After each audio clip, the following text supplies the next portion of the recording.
Well, good morning, everybody. It's 7 a.m. and it's 36 degrees here in sunny Florida. Of course, drinking my benefits whole body shake every morning, and you should be too. So this morning, we're going to talk about malabsorption and what that means to your health. Because it's pretty silent, and you don't really realize it, but there are side effects of malabsorption that you may not necessarily associate with malabsorption. You just associate it with an ache or a pain or bloating or, discomfort or constipation or all these other sort of things. So I thought today it might be good if we started to understand what malabsorption is, what happens when you actually eat food, where it goes, how long it stays there, et cetera, et cetera. But this morning, I want to start out with this. And anybody, by the way, chime in, please. Do that. And share with your friends, because what you don't care about, maybe they do. But everybody should care about it. But I want to start out with something else, because when people culminate together and they work as a team, sometimes directly, sometimes indirectly, and they push things, things happen. So anyway, yesterday I just felt like going on a little reconnaissance trip, and I went to Sam's Club. So what happened? Well, I get to the produce department. I said, let me see if they're going to push any romaine lettuce or what's going on with that, right? So here we go. This is Sam's Club. We are temporarily out of stock of romaine lettuce. So anybody that thinks that what I'm telling you is just like, take with a grain of salt, take it very seriously, because sometimes I'm telling you this stuff before it even hits the stores or the restaurants or anywhere else. So the Centers for Disease, the CDC, issued an advisory on November 20th asking U.S. consumers to stop eating romaine lettuce due to a potential E. coli outbreak. So isn't it nice to see that finally the stores get on board, and once they're notified and they're able to do stuff about that, it protects you. But it doesn't protect you if you already bought it and it's in your refrigerator. So anyway, that's enough on the romaine lettuce. So let's get back to malabsorption. So what is malabsorption? Well, first, why don't we understand what happens with the food we're eating? I mean, where's it going? I mean, we put it in our mouths, we chew it, and then, so, okay, here we go. So the best way, a picture is worth 1,000 or 1,000,000 words. So sometimes it's really good if you can visualize what's happening in your body, and then you can understand why you need to work with your body instead of against it, and you have to appreciate the wonderful job that it does on what you don't do. So here we go. Well, this is the delivery system of food. So first, if you look up to the left there, when you put food in your mouth and you start chewing, right?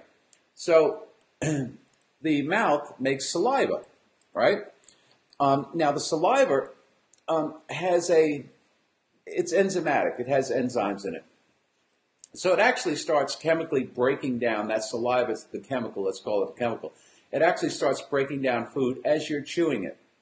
And then your tongue also helps mix the saliva, right, around.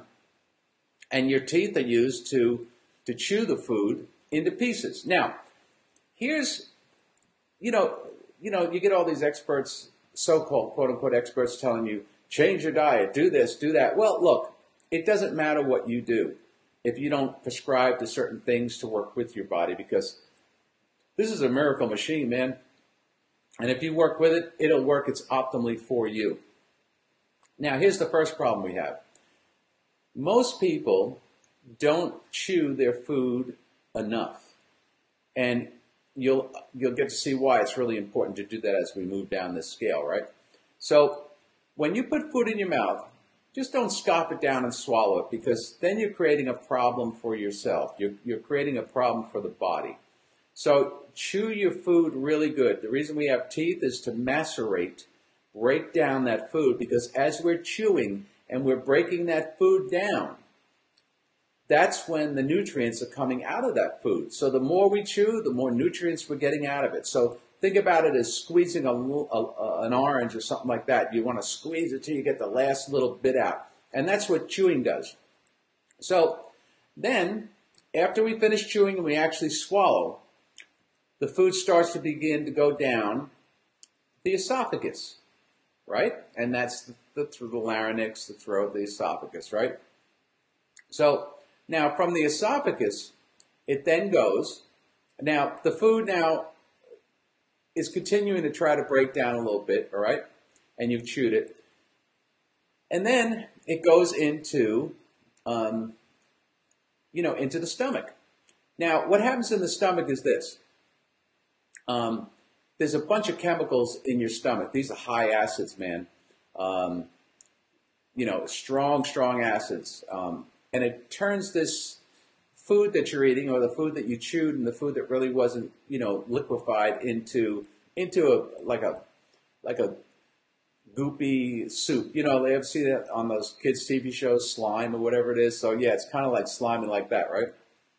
So now the liver makes bile, and that's that green stuff. I'm talking about sometimes, if your food passes too fast through your system, it could come out green or greenish looking. So now the bile helps neutralize the stomach acids, right? Excuse me, I'm going to take a sip of this.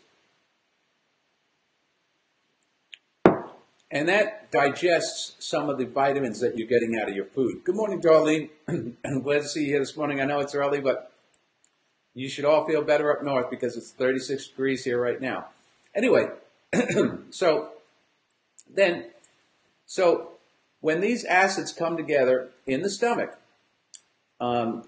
just think of this like as a big washing machine, only it's not washing, it's an acid wash.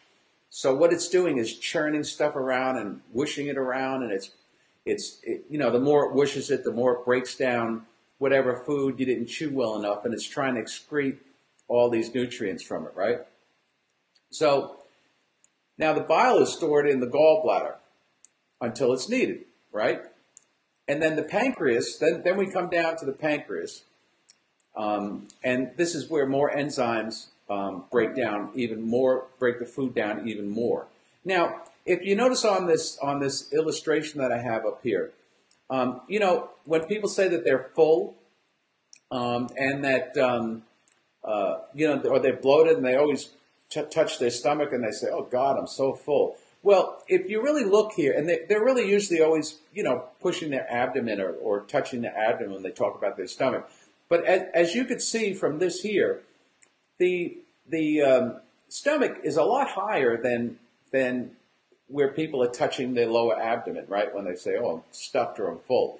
So it's important to note the stomach is up there because that's really just a tank, a washing tank, if you will, of acids that are breaking down food even more. And then it comes down as the bile gets excreted simultaneously. And then the pancreas makes those more enzymes that break down the food even more, right? and the duodenum, right? Duodenum, the duodenum. Try that, duodenum, all right? Bile and enzymes from the pancreas continue to break down that food. And then we get down into the small intestines, and it goes down into the small intestines, and as it gets into the small intestines, this is where you have those little villi, V-I-L-L-I, little like hairs, right? And those are what start to become activated, and that's where we start to get this nutrients trying to go to cell level. And then it ends up, after it goes to the small intestines, which is a long road to travel, down to the big intestines.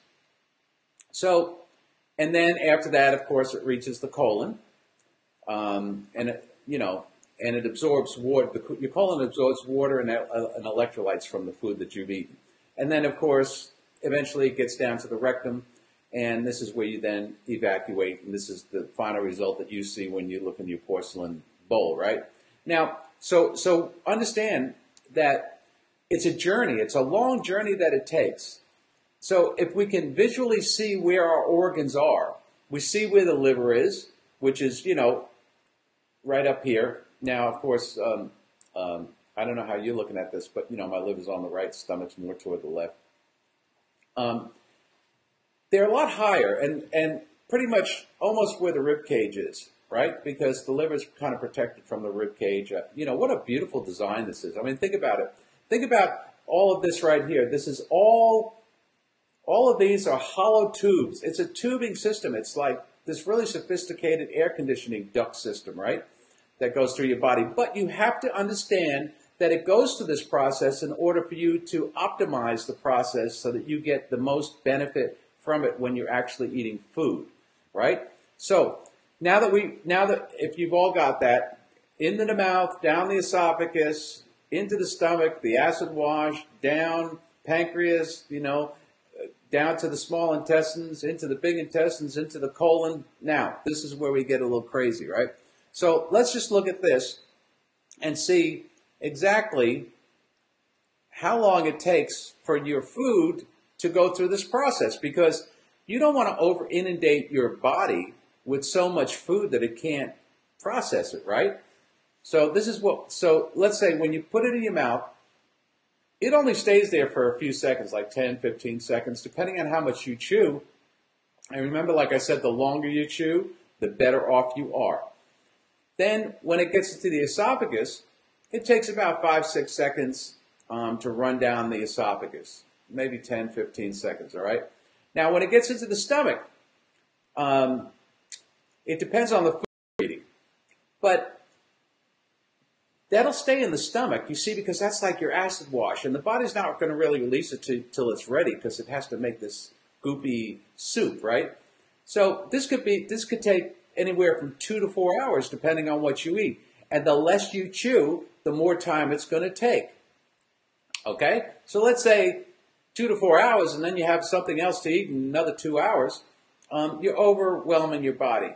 So the more you chew, the less time it'll take for the stomach to break that down. So, and then we get to the small intestines. Now, food takes from anywhere to 5 to 6 hours to pass through the small intestines. So see, this is a long process. Now, so that's 2 to 4 hours in the stomach. Then you've got, 4 to 6 hours that it's in the small intestine, because what that's doing is pulling out nutrients that are needed, for the body to go to cell level. And then, then it'll get to the large intestines. When it gets to the large intestines, you're looking at, another 24 hours, anywhere from 12 to 24 hours for it to pass through that large intestine. So that's a pretty long process. So you really should be mindful of how much you eat. That's why it's much better to eat smaller meals more frequently than it is to eat a bulk of meal, because as you could see, it could become pretty blocked up if you over inundate. Now let's go back to this picture, all right? Because now we're going to get into this aspect of malabsorption. You wonder why you're always hungry. You wonder why you're not losing weight. You wonder why you're bloated. Well, when you over inundate the body with too much food, and by the way, food is not as nutrient rich as you might like to think it is, or like it was 100 years ago. We got corporate farming now. It looks pretty, it looks great, all this other stuff, but the soils aren't where they should be anymore in these corporate environments. So you're not getting as much nutrients as you think. Now, when this travels down the esophagus and it gets into the stomach with those high concentrates of acid, well, that's food. That's one thing. Now, but let's say you're taking a vitamin that's in a capsule or a pill. Well, this is going down into that stomach, and those stomach acids are eating up about 80% of whatever's in that capsule or that pill. Just the way it is. So it's not really happening. All right? You're wasting 80% of your money anytime you buy a pill or a capsule to use for nutrition. That's why everything I do is nanoparticle powders, so that it can go right to cell level within the esophagus, even before it gets to the stomach, because it's pre-macerated, it's pre-broken down, and once you mix liquid with it, it's good to go up to cell level. Now, then we have, let's say we come out of the stomach, right? So we come out, and that's why sometimes, when you eat too much, you feel these pains right up in your rib cage. Those little pains like, oh God, ooh. Or sometimes it's hard to move around because it's a pretty congested area up there. I mean, you've got the liver right there, you've got the stomach right there, you've got your heart muscle is right there. Remember, the heart is a muscle, so you've got to feed that heart too, right? But then it comes down to the small intestines. It goes to those small intestines, and then it gets to the colon. Now, if those villi in the intestines are damaged, and this is damaged from diarrhea or high acids or things like that, these are the receptors that actually stimulate the extraction and the nutrients going to cell level. And then they carry through the bloodstream, and then that's where they go to different parts of the body where it's needed. And remember, I'm trying to break this down in a real easy, simple terms, because I really want you to get this, because if you put this in the forefront of your mind, you'll really get the fact that you can control your health a lot more than you think you can. But you need somebody to tell you about this stuff and to be able to visualize what this stuff is. Now, if you've been eating a certain way for years and years and years, obviously, you remember we talked about poop the other day, part 1 and part 2. And when we talked about consistencies, and when we have these mushy stools that are like clay and things like that, well, what they start to do is they start to line the large intestine, and they start to build up, and then that ends up in the colon. And this is what happens. Another image. One sec. Another image. Okay, here we go. This is. Can you see that? Ew. All right. This is a retread off a tire. I got it off the highway yesterday for you guys. Do you believe it or not? I had to go drive down a highway to go find this because I wanted to illustrate. Now, in your colon, after years and years of not eating very healthy, partying, all this other stuff, you're building up along those walls what's called impacted matter. And impacted matter is just what it is. It's impacted. So over a period of time, X amount of time, this stuff starts to impact on the sidewalls, right? Now, and it is black like this, and it is hard, and so it's very hard for anything to permeate that. Most importantly, what we're talking about today is the nutrients. So, you take a pipe, for example, when you have a brand new pipe that you buy in the store, and then all of a sudden, you've seen it all, where rust starts to build inside it, and then a pipe that's this big ends up being that big. Well, that's what happens with your intestinal tract. If you let this impacted matter build up too long, it will do a number of things. One, it will constrict the uptake of nutrients to cell level. So, because it just can't it can't make it through that, okay? Now, this is also where a lot of inflammation occurs because, things are putrefying. They're blocking your intestinal tract. So that's sometimes where you have trouble going to the bathroom. It's trying to squeeze its way, and let's say your stool is not really its optimal stool like we talked about the other day, that nice soft sausage, smooth sausage. Well, then it just gets hung up, and then some of those particles end up contributing to the to the impacted matter along the walls. Now, changing your diet, that doesn't necessarily get rid of that. So you need to do other things. Like, for example, why I do this every day? Using this every day helps to liquefy that impacted matter. And as you're going through that process, you'll start to see chunks of this actually come out in your stool, black and dark, and impacted matter. So if you have that in your system, that could start to create a host of different things like bacteria can begin to breed and all of those sort of things. So it makes it hard for you to evacuate what you need to evacuate. It starts to block up, so things start to block up a bit. It really messes up your digestive system. And most importantly, this is all important, but most importantly, you're not getting the nutrients that you think you're getting from the food you eat or from the vitamins you're taking, in pills or capsules or any of that stuff. So, because it's not going to cell level. So you've got to correct that issue before you do anything. So if you're having trouble losing weight. Now, why do some people, if you always find yourself hungry? So these are the two major things, right? Well, there's a thing called the satiety signal, which the body sends to the brain to tell the brain, hey, I've gotten all the nutrition I need right now. Because let's face it, or let me explain to you, that the body will only absorb the nutrients that it needs. If it's over that amount, like when people are talking about mega dosing of nutrients and all this stuff, the body doesn't care what your plan is. The body has its own plan. It's a lot smarter than we are. So it's only going to absorb the amount of nutrients that it needs. Anything else, it will be disposed of and evacuated just like all the other stuff. Okay? So, but if you're eating, one, if you're eating nutrient-poor foods, like stuffings, macaroni and cheese, Chef Boyardee, pizzas, stuff like that. Did you know, I did an experiment a couple of years ago. This is a true story. I took a slice of pizza, and this was in Manhattan, okay?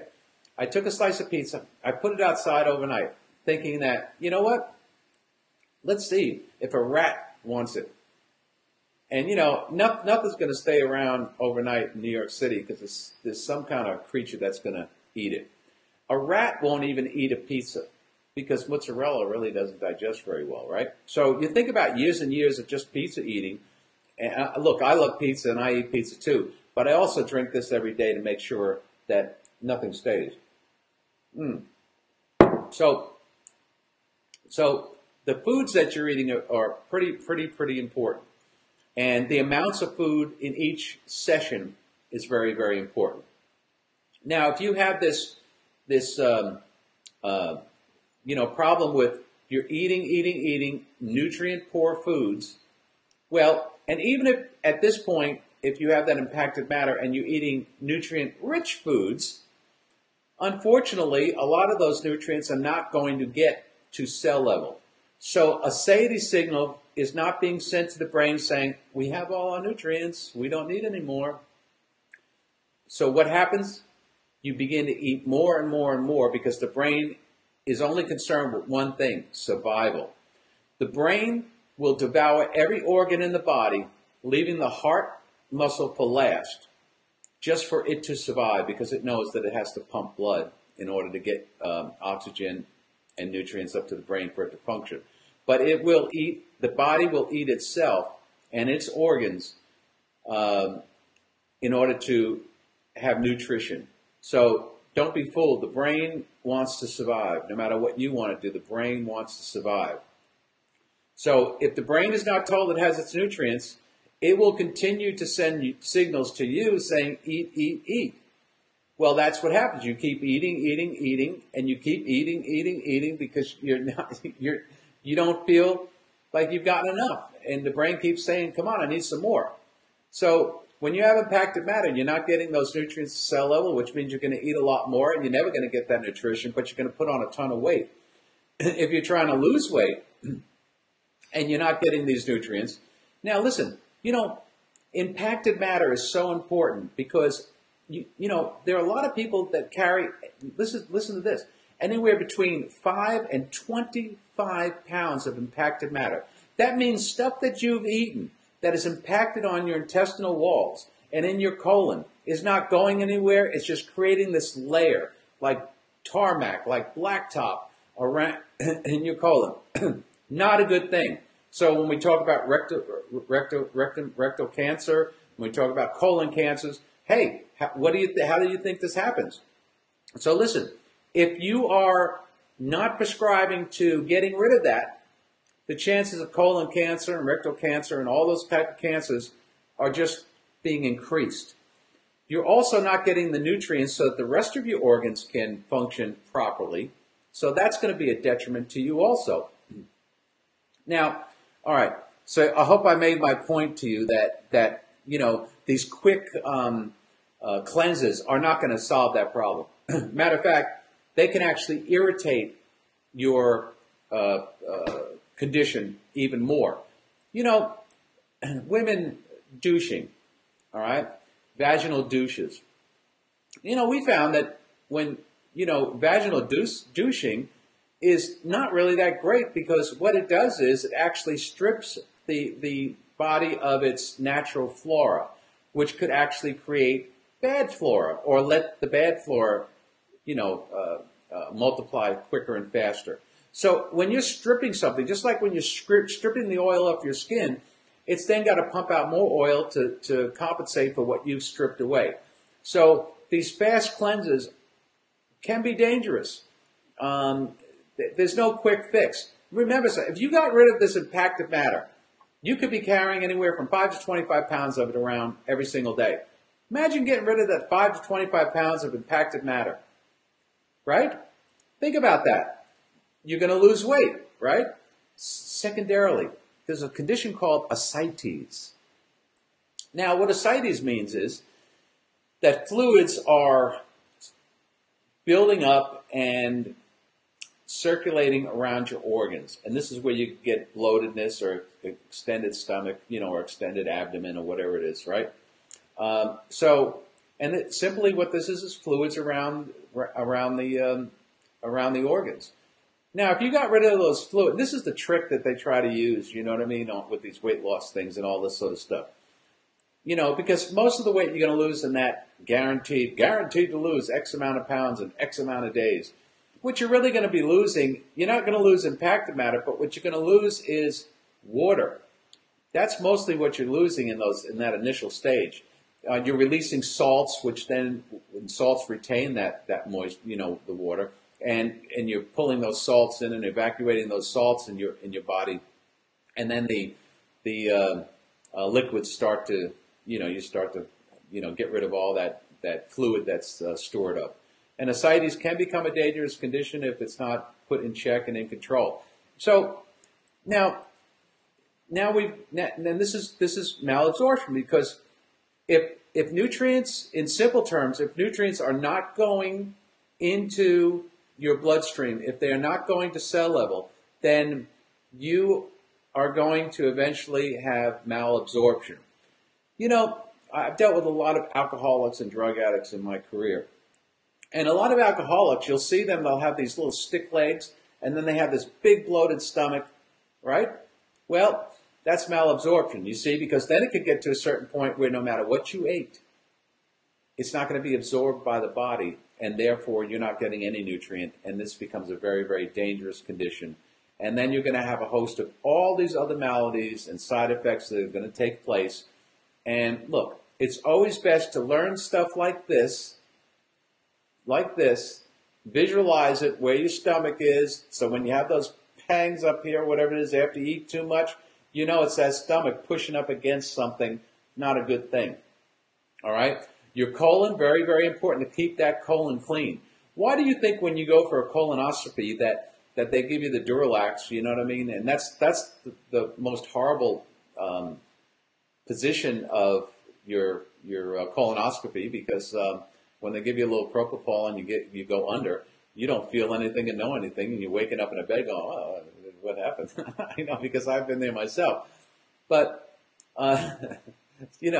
so really that's really the most important thing, isn't it? It's really about keeping that colon clean. That's why they use the Duralax to sort of clean it up as much as they can, because they don't want to be going in there with all that junk in there. They need to see things, so they're trying to get it as clean as possible.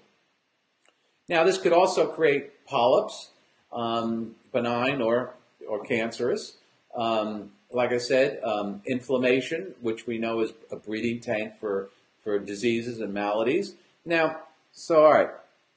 Now, we got the visualization now. So let's, we did the foods, right? And let's see. Now, malabsorption causes. So we've gone through some of those causes, right? They're pretty simple causes. And then you can read this here for yourself. I'll just go over it quick. You know, it's endocrine pancreatic insufficiency. So it's chronic pancreatitis. So pancreatic cancer, cystic fibrosis, that could be a cause. Inactivation of pancreas. Lipase. Lipase is a digestive enzyme. By the way, that's in benefits too also. Now, if this digestive enzyme is inactive or not producing, then it's not helping break things down. All right? Bile impaired. So bacterial overgrowth. Now, when you have this impacted matter, when you have backup, when you have too much junk in your system, it's a breeding tank for bacteria. Now, bacteria can really cause a big problem in the intestinal tract because eventually you can end up, which I've had several clients before they came to me, actually had to have surgery and have sections of their intestine removed because that bacteria can start to really rot your intestinal tract. Remember, it's a lot of tubing, right? Interrupted interhepatic circulation of bile. So in other words, because of medications and those sort of things, your bile flow might be restricted. This could also be another cause of malabsorption. Impaired mucosa or mucosal absorption. Now, mucosa is you know, like the phlegm that you call it phlegm, or you call it, you know, sometimes you're doing this to clear out because it's got that. Well, and then inflammation. So that could be Crohn's disease or IBS. By the way, I've put many people on this with IBS, and I've gotten great feedback that it really helps with that too. Gastric disorders, right? So if you have gastric disorders, if there's too much stomach acids, now what also happens is you can have this, GERD, or reflux, and that's where you have a little flap up here, and if that flap is a little loose and that acid spits up. So in other words, when you eat and you lay down, or even if you're like reclining when you're eating, then you're not allowing this process to happen the way it should, and it can flash back up when you lay down. Sometimes when you're in the middle of the night, you're sleeping, it seeps up. Well, this can really destroy not just the villi in your intestinal tract, but also it can do damage to the flesh in the esophagus and in the up in this area, which could lead to pre-Barrett's disease or Barrett's disease, which is a precursor to esophageal cancer. And then the endocrine, metabolic disorders like hyperthyroidism or adrenal insufficiency, those sort of things. Now, the question is, golly, what is all this stuff, and how do I well, that's the key, isn't it? Preventing this kind of stuff from happening, and you're in charge of that. There's no one that could do it for you. You are in charge of that. You're making these choices. You're making these decisions.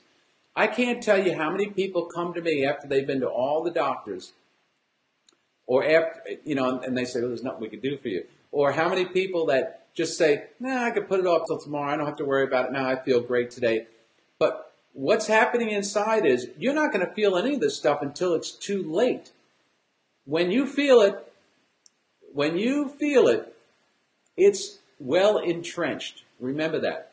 So, and especially when you start to get up in age, and I'm talking about up in age like from 40 to 70, you have to be a lot more careful. And you've had many more years to put junk into your body, and now you got to get rid of it. So malabsorption is not something that you want to play with. It's not something you have to acquire either. It's a cognitive choice. You can either do nothing and wait for it to happen, which it will at some point. And you know what? You might be sitting here this morning and not even realize it, and it's already happening.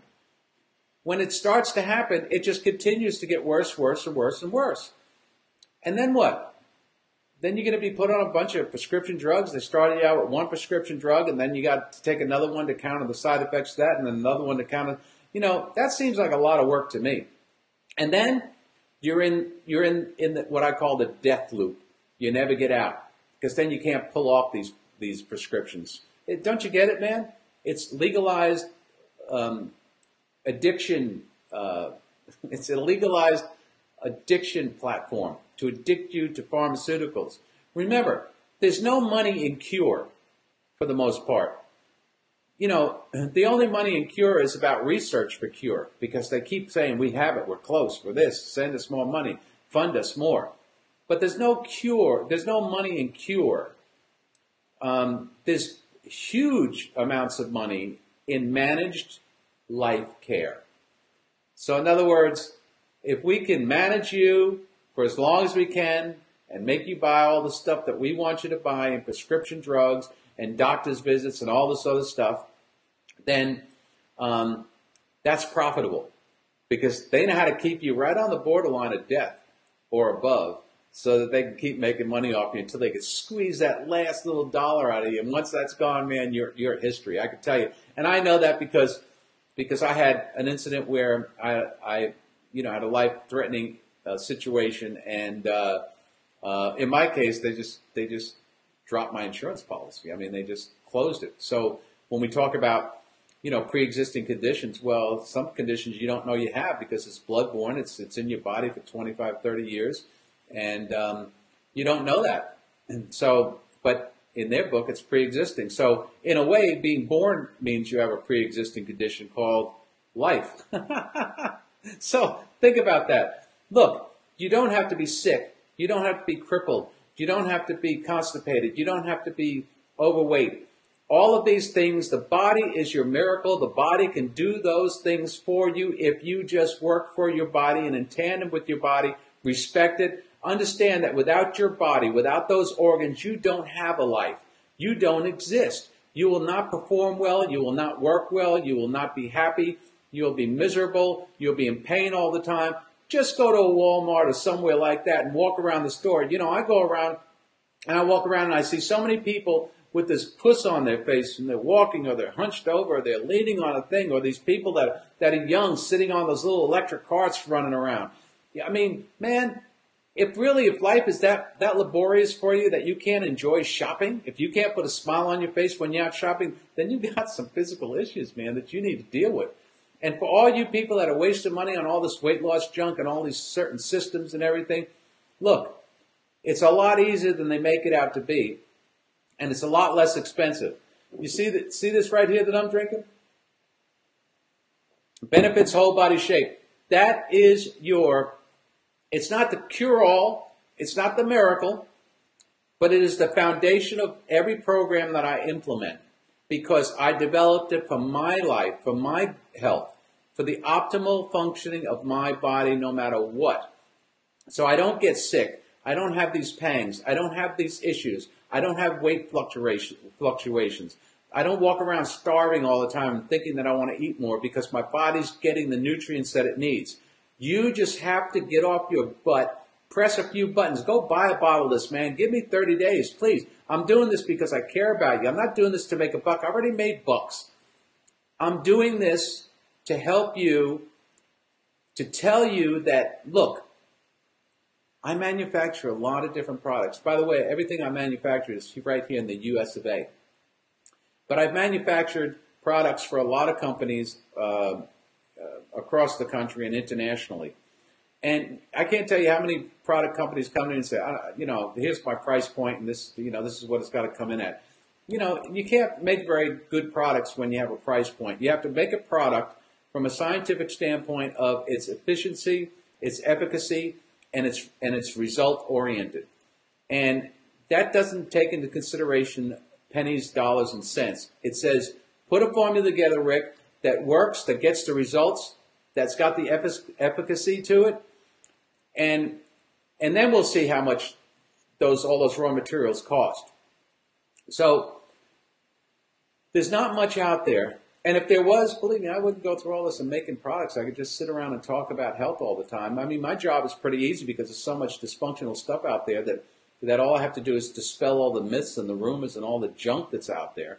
It's really, really easy. So, I mean, you know, look, every day that you wait is a day of being deprived of having better health or the energy that you want or actually losing the weight you want. You know, I had someone contact me the other day and they said, you know, I was on this like plant-based stuff or the, you know, vegetarian diet or whatever. She said, but I'm gaining weight. Well, yeah, of course you are, because carb. You just keep, you know, now there are good carbs and there are bad carbs. But if you just say a carb is a carb and you keep eating carbs, you're going to actually gain weight. So, look, the only time that you will gain weight when you're actually losing weight is when your lean muscle mass takes first position from the fat. As you eliminate fat, fat is a lot lighter than lean muscle mass because lean muscle mass is much denser. So, you know, when people are using those scales and go, I've reached a plateau, whatever the heck that means, you know, they come up with these words, plateau. What it means, what a lot of times that means, if you're doing it right, is that you're getting rid of the fat. And by the way, lean muscle mass loves fat. It eats it for breakfast, lunch, and dinner. So those fat cells are a lot lighter. When the lean muscle mass grows, the lean muscle mass is denser. So when you get on a scale, you go, well, wait a minute, I'm not losing any weight now. Or maybe I gained 2 pounds. Well, maybe you gained 2 pounds of lean muscle mass, and that's a good thing. And remember this. Everybody thinks about biceps, triceps, deltoids, you know, abs, all this other stuff, glutes. Not many people talk about the most important muscle that you have that makes all these other ones work. It's called the heart. And you only have so many beats of a heart. You need to take care of that heart. Your liver, you need to take care of your liver because all of these are interconnected. Your pancreas, your liver, your gallbladder, your stomach, your intestines, your colon. So if you don't want to end up with serious maladies, and by the way, if you've already become afflicted by some of these aspects of malabsorption or any of the things that I've talked about today, it's not too late. You can turn that around. But you have to make the first steps. You have to become proactive, and you have to actually do it. I can't do it for you. I could sit here and talk to you all day, but I can't do it for you. You have to make that conscious decision to want to do it, to want to be healthier. But don't do nothing and go around and be miserable around everybody and make everybody else miserable.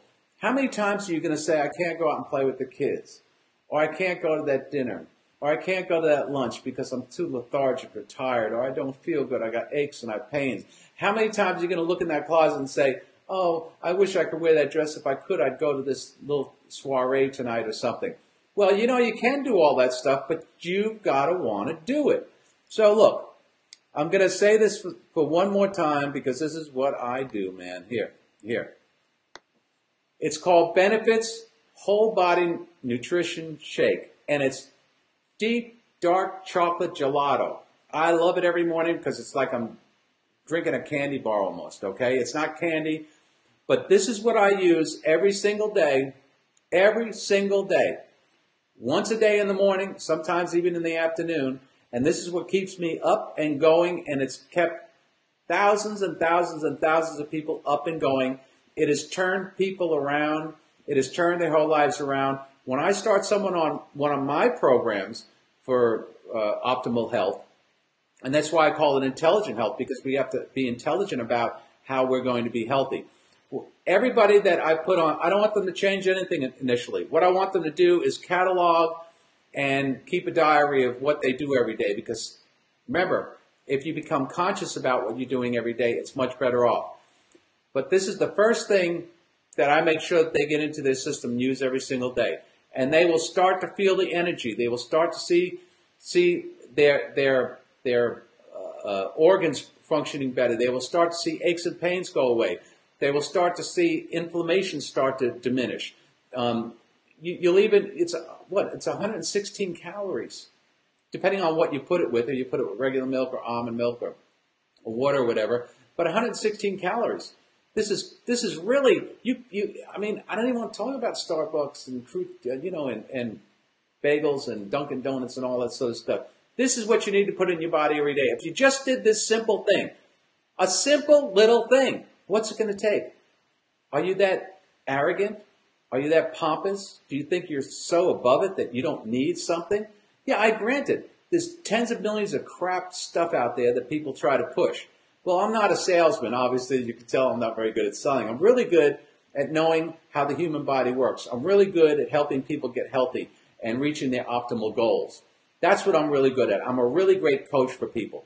But if you want a great coach, and if you want somebody that's just trying to sell you something to make a buck, that's what you want right there. $59.99, $2 a serving. Are you worth $2? Is your health worth $2? Is your liver worth $2? Is your heart worth $2? Is your stomach, is your pancreas, is your intestines, is your colon? Is your health worth $2 a day? That's what you have to ask yourself. And if there's anything else that you can do, right? If there's anything else that you think that you can do, there it is right there. Once you start doing this, your body starts responding. Once your body starts responding, not only that, but your palate begins to change. So I'm not forcing you to change. Your palate will begin to change. You won't like sugars anymore. You won't like sweets anymore. You won't like junk anymore. You'll thrive. And then for the first time, remember, if you don't know what hot is, you will never know what cold is. So everything is a polarity of itself, right? You need hot to know what cold is, or else you wouldn't know. Well, get this in your body and feel what it feels like to feel great and good and energized and healthy. And you'll start to live a healthier life. I want to still be playing tennis at 95. How about you? What do you want to do? Anyway, that's my thing on malabsorption. Now, tomorrow is going to be a little twist. I'm going to do a little twist tomorrow. Tomorrow is going to be about gadgets, sleep apnea, fitness, wristbands that you wear, posture monitors, all those sort of things. And you're going to really find out something really, really interesting about that, and something incredibly ominous. I mean, ominous. Look, I bring you this stuff because I care, because that's what I've been doing my whole life for 35 years. So I think I know a little bit about something. And look at me. I'm not the best looking guy in the world, but I'm in pretty good shape for an old man. Anyway, tune in tomorrow, 7 a.m. for the gadget days and what could be ominous about all that. And it won't be what you think. So tune in. Anyway, thank you very much, everybody, for joining me. And impress me. Get a bottle of Benefits. Whole Body Nutrition Shake. You just go up here to monarchmanor.org. Order yourself a bottle. It'll be the best thing you did this year, and you'll be ahead of the curve for New Year's resolutions.